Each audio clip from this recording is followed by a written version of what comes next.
Systematic Theology by Travis Stevick. Chapter 1, Introduction. Statement of Purpose.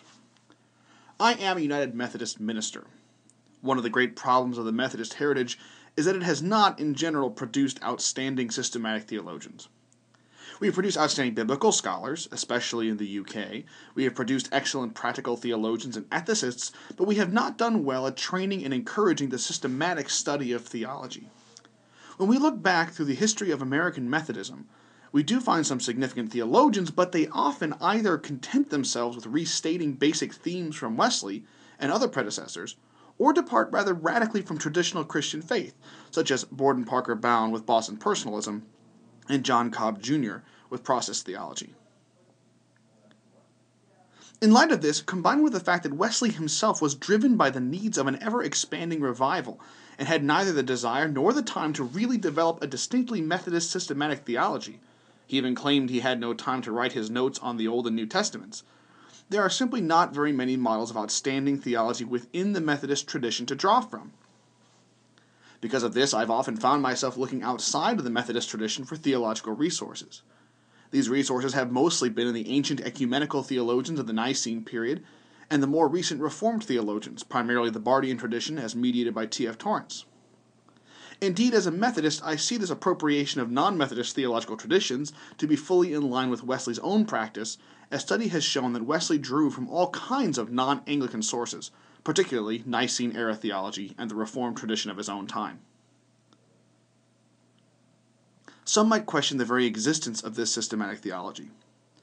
I'm in my mid-20s and still in seminary. What can I possibly add to the theological conversation?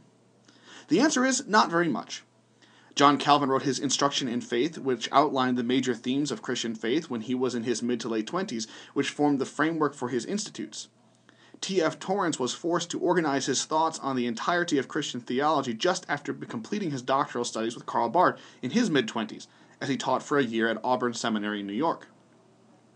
For both of these men, this first statement was not indicative of their fully mature theology, but it was an important stepping stone.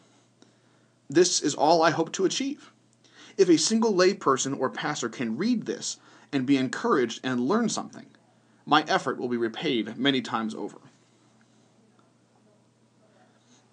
In order to fulfill this end, this systematic theology is intended to be primarily constructive in nature.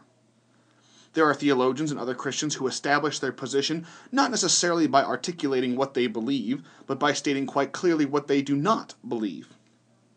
It must be granted that some of this is unavoidable, but my goal is to articulate a particular position on its own merits and not primarily as it stands against others.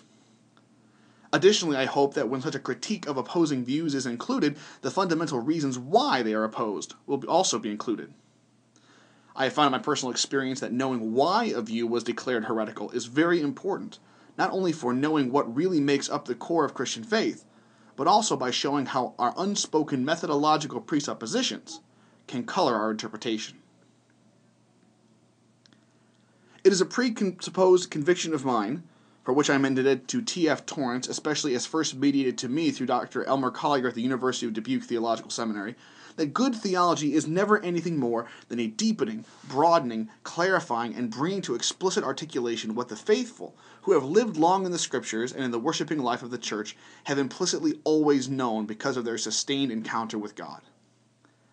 Throughout these chapters, challenges will be made to aspects of the intellectual tradition that are more shaped by Greco-Roman philosophy than the Judeo-Christian tradition, but it is hoped that the core content will resonate even with lay people who have had no formal theological training.